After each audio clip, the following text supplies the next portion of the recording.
It takes time for the fruits of the engagement strategies, of the collaborations with these institutions to actually materialize. So one also has to be patient, sit back and trust the process.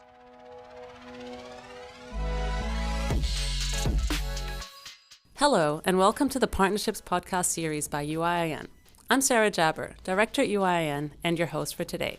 In today's episode, we explore how ASML, one of the world's leading technology companies, builds powerful long-term partnerships with universities to tackle the shortage of STEM talent in the semiconductor industry. Our guest, Wesley Crock, who's the Global Manager of University Relations at ASML, shares how the company takes a strategic, ecosystem-wide approach to collaborating with universities. Whether you work in academia, industry, or policy, this conversation will inspire you to rethink how partnerships can help address critical talent and innovation challenges. I'm really happy to feature today Wesley Crock, who's the Global Manager of University Relations at ASML. I can try to introduce ASML, but maybe I'll leave that to you, Wesley. But I just want to say that ASML is a really great example of a company that is dedicated to collaboration with universities. And we've been working very closely over the last few years. ASML is part of our business group, which is a community that we provide for large R&D intensive companies that see the purpose and want to learn more about collaboration with universities. So Wesley, it's been a pleasure working with you, and it's great to have you with us today. So as I mentioned, Wesley is the Global Manager of University Relations. He has a background in environmental science and has helped shape large-scale programs connecting academia, industry, and policy, from pioneering initiatives at EIT, which is where we first got to know each other actually, through to his current role at ASML. Wesley bridges sectors and scales to foster talent development, research, and systemic change across Europe's knowledge and innovation ecosystems. Thank you, Wesley, and welcome. So ASML, at least what I know, what I say, it's the company that makes the machines that makes the chips that we use in our devices. Is that correct? Yeah, it's spot on. We make these big, complex machines that are comprising 100,000 components that companies like Intel and Samsung purchase to actually fabricate the chips. That's right. And it's a major player in the semiconductor industry. And I think most people would be aware that across the semiconductor industry, there is quite a critical shortage of talent, and therefore talent acquisition and training the next generation for the needs is really important. So maybe starting with that, I'd like to ask you a little bit around ASML's approach to investing in university relations and partnerships. What has been your approach, and what has been the role of this talent shortage in shaping how you engage with universities? As economies digitize, as societies reindustrialize, and if we also take into consideration the boundary conditions that we are faced with, like aging populations, demographic change that is also not, I think, supporting a replenishment of talent, and looking forward in the next 5 to 10 years, the so-called gray wave that will be coming. So really the retirement wave of the baby boomer generation. What we really see is that there is a threat, there is a danger. We've quantified it, we've characterized it, we know exactly, or we have a ballpark, I think, range of what the demand will be for STEM talent, and that's the talent that we're looking for in the semiconductor ecosystem. Also, the education levels, so understanding what does STEM comprises many different ideas. So it's engineering, it's mathematics, it's physicists, and then there's all kinds of specializations. And we, as ASML, are not the only company that is going to be having an increased appetite for such talent, but it's competitors. It's also our partners, suppliers, and customers who we also need to have access to these talents. So for us, the first thing that I would like to highlight is that we take really an ecosystem perspective. So this is not just about us as a company, but it's about looking at the entire ecosystem and ensuring that we can really together and jointly tackle this issue. So that's, I think, a first departing point that is essential to understand.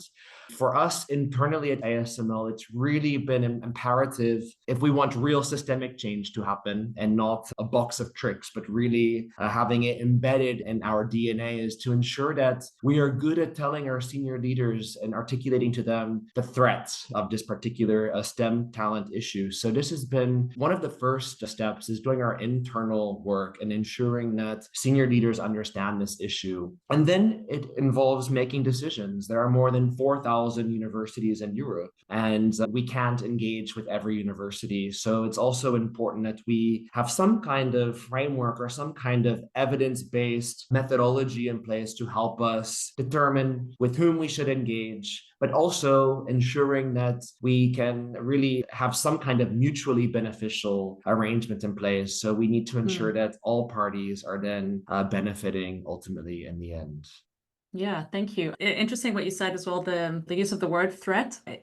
There's a very strong imperative for you to be collaborating with universities. I think often we talk about it's important to start with a clear goal, a clear motivation as to why you do it. So I think in your case, it's very valid and very clear. But I'd love to hear more about this. You mentioned like a framework for decision making. How do you decide who to work with? As you said, there's plenty of universities around. How do you make that decision? And do you have maybe you can talk us a little bit through the process? Yeah, sure. So for us, it's really key to have some kind of evidence-based framework to help us make these decisions. And for us, we have our own in-house assessment framework. We call it our tiering framework. So we actually bucket education institutions into different tiers based on the potential that they can bring with a view to talent. And I think that's also really critical to mention is that, of course, research and innovation are at the heart of our company, but this is really then dedicated to talent, this particular framework. And there's a broad variety of indicators that we use to carry out our fact finding, to carry out our investigation. The most kind of important ones are the actual enrollments of students in the fields of study that are most critical to us. And critical means those fields of study that will have the highest labor market tension, so the mismatch in supply and demand. So for us, it's the STEM sciences. So the first step is to really quantify as much as possible, and this is really a big effort because of the decentralization of this type of data, but really understanding the number of enrolled students in particular education institutions. That's one key indicator. Another one is also looking at hiring history. So looking at what does the actual past hiring relationship look like with those institutions? So this is really a key predictive indicator. It cannot be underemphasized the role of proximity. Although university talent is mobile and international, we do see that proximity does play a role. And in particular, it plays a role with the different types of education levels. So with universities of applied science, the proximity plays quite a key role. And once you get to VET, and actually more vocational talent, it even plays a more significant role. So proximity is a factor that we cannot ignore. Looking at the quality of the institution, so looking at rankings, but also the propensity of a university to collaborate with industry. What we've done is we've looked at which associations we see that universities are members of to show then how open they are and how internationalized they are. This is also quite key for us. And another indicator or criterion that cannot be also underestimated is the likelihood of graduates to move from a particular country or education institution to the Netherlands, where our headquarters is located. So it's looking at, we may have a lot of highly educated, large volumes of STEM talent in a particular country or university, but if they're not moving for various reasons, then this influences our engagement strategy. So collectively, we carry out a big assessment. We collect lots of information from various different sources, and ultimately we plug this into some kind of calculator that we have created, and we get an actual score per university or per education institution. And through qualitative discussions with our business, with other stakeholders in HR and TA, and our senior management, we then come to a decision where then we decide which institutions fall in tier 1, tier 2, tier 3. So this is the framework behind that. And then, of course, how we service or what the engagement looks like will also vary from tier to tier. Thanks for sharing that. It sounds quite, like a scientific, which I'd expect from a company full of scientists. But I can imagine this wasn't something you developed overnight or in a short period. It's probably been iterating over, I'd say, years, or maybe you can tell us a bit around the pathway. I think first it takes time because one really has to then determine which indicators are most important for you and how actually granular you want to be. So how important is it for it to be as robust as possible and ensuring that there are the resources in place to actually make that investment.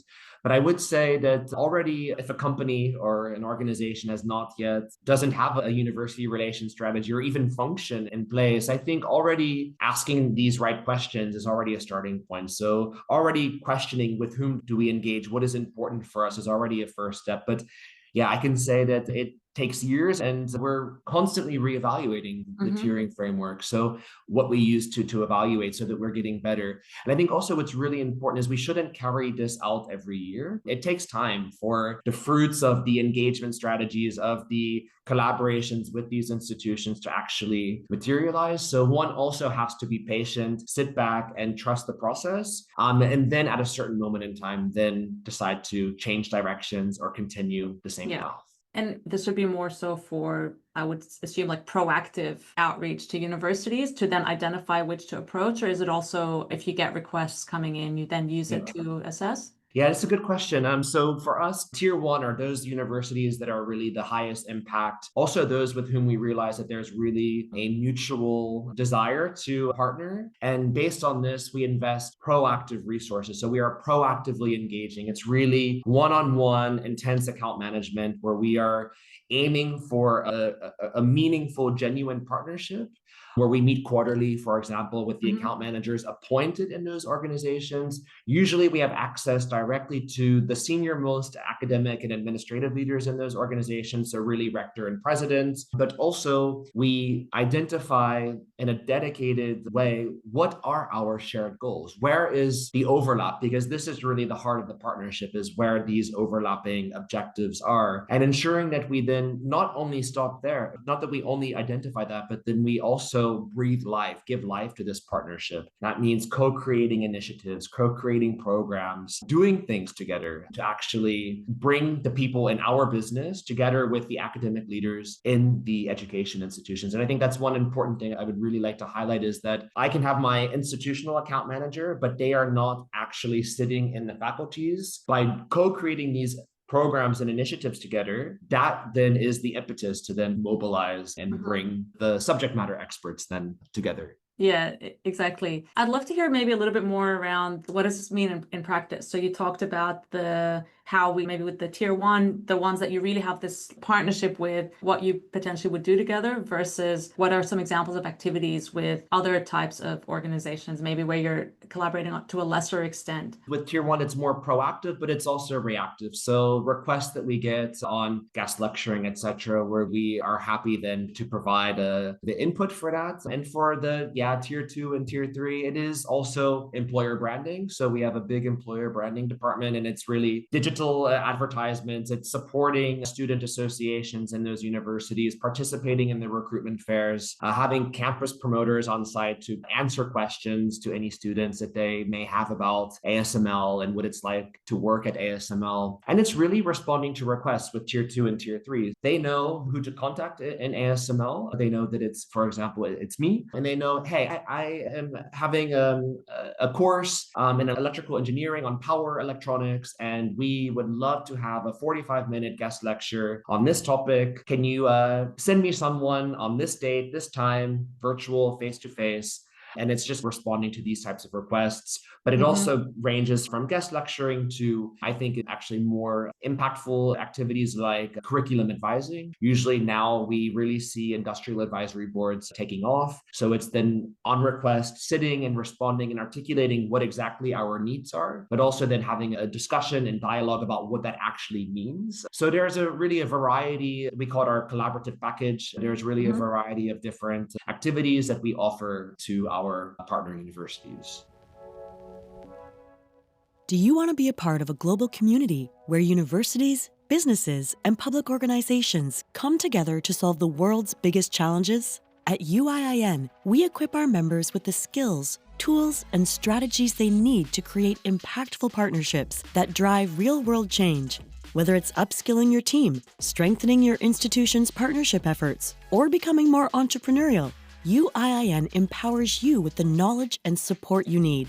Join us today. Visit uiin.org to find the best plan for your organization. I also wanted to ask you, maybe, so you sit in the university relations team or unit. Is it central in the organization that so you really are that entry into ASML to then coordinate, which I want to ask a bit about how that works, because we Yeah, talk sure. about universities being very complex, and I think companies are also very complex. How do you manage that in terms of structure and coordination? I'm formerly, we university relations in ASML is functionally in HR. So it's part of one of our enabling functions due to the relevance of hiring and recruitment ultimately in the future. But it's a board topic. So this is really on the agenda of our executives because of the relevance of this issue to our bottom line. And within the priority or within our key universities, there are appointed account managers. And when I started it was one of my big ambitions was to have someone appointed at each tier one university, and that has happened. But that's really at the institutional level, often the president's office or in the strategy office or the corporate relations office. But at the same time, we are 25,000 people in Feldhoven, we're 40,000 people globally, and we are full of incredibly bright, educated engineers who are, having a very much research intensive focus. So they're by nature collaborating with different education institutions, and that's what we want. So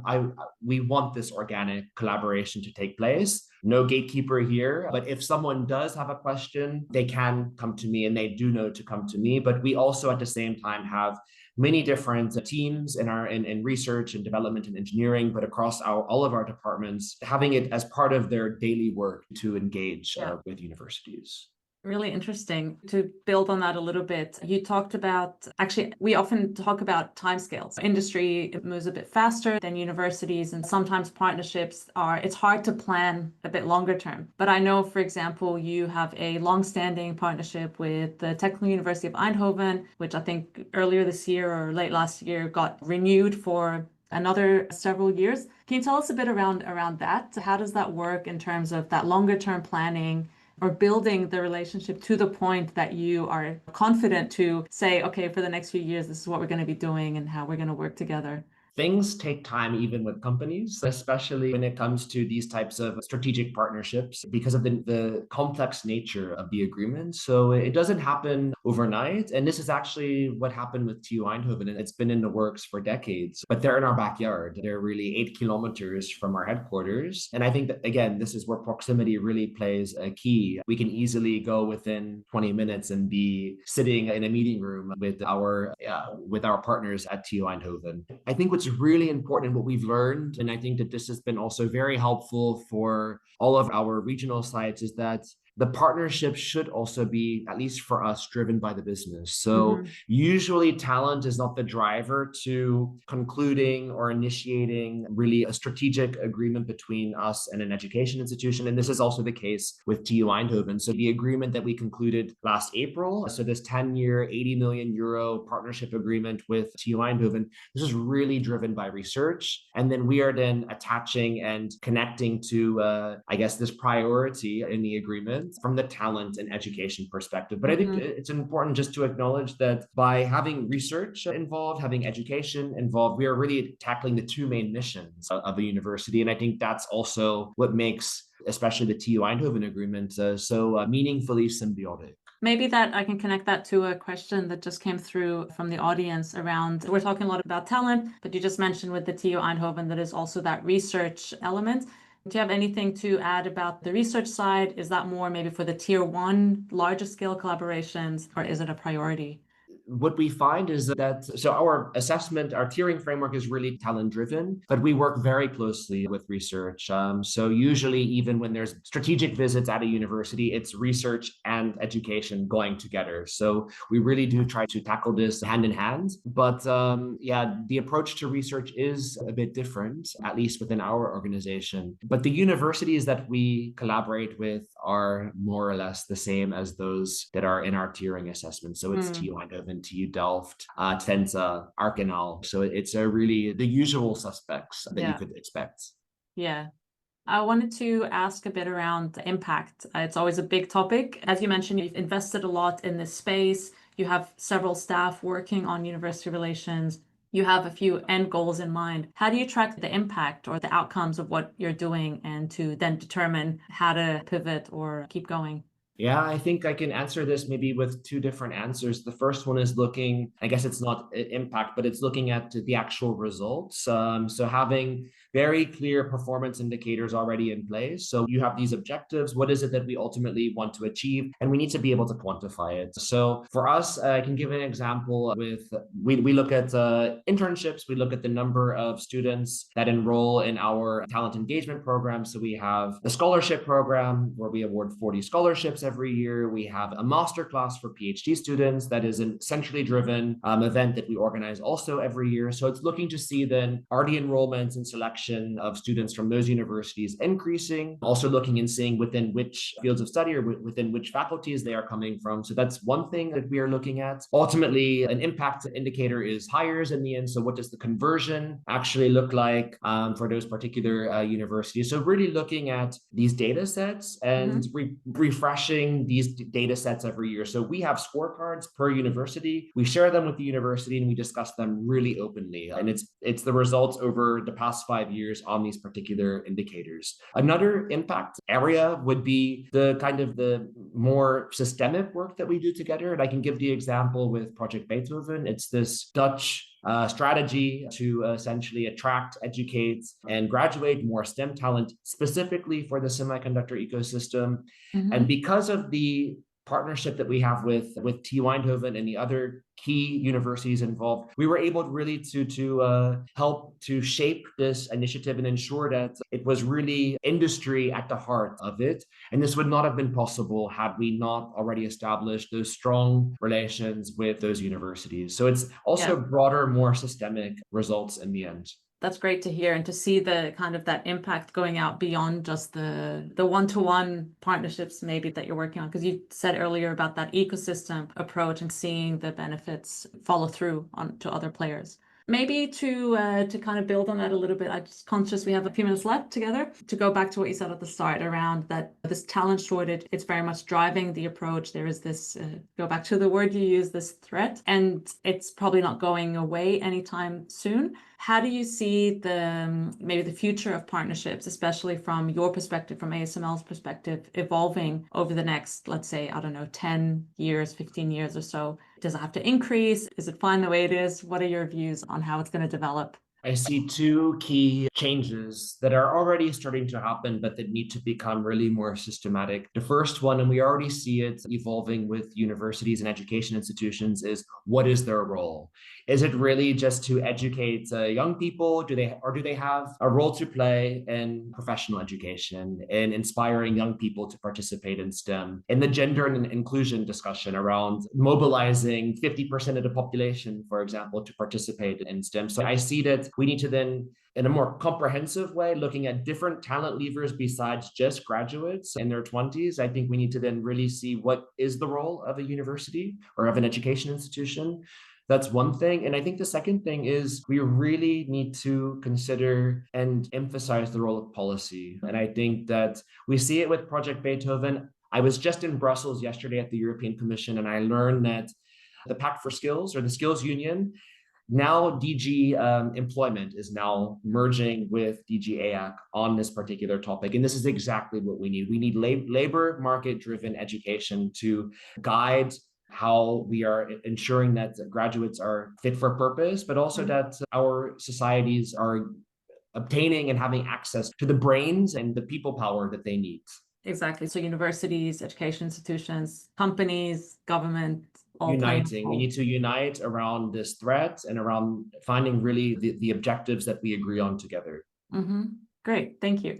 Then final question, going back to what we talked about with your approach and the framework you've applied and that more systematic approach that you take, would you have any maybe recommendations or insights you could share with maybe other companies or even universities that are looking to implement a similar type of approach? I would say start by looking in your backyard. So already do not become paralyzed because it's a daunting task. I think already start to do things, start to build connections. And I think actually, and I'm not doing marketing for UIIN, but I think also participating and really engaging with thought leaders and other organizations that have experience with this. There's a lot to learn from this. And also for us, from you. So I think getting connected into this type of space where this type of learning and discussions are taking place is a really good start. And also just start doing things. But always a great way to end. Just start doing things. Starting small, right? It's something we always talk about. Wesley, thank you so much. This has been a lovely conversation, a lot of very valuable insights to learn from you. So thank you again for joining us, and thanks to everyone who's tuned in. You can always find out more about our events by going to our website or listening to our podcast series. With that, I thank you all and wish you a pleasant rest of the day. Thanks, Sarah. Thanks, everyone. Thanks, Wesley. Thank you for listening to today's discussion. Follow UIIN on LinkedIn. And if you're enjoying our podcast, make sure to subscribe, rate, and review in your podcast platform of choice to help other people find this content too.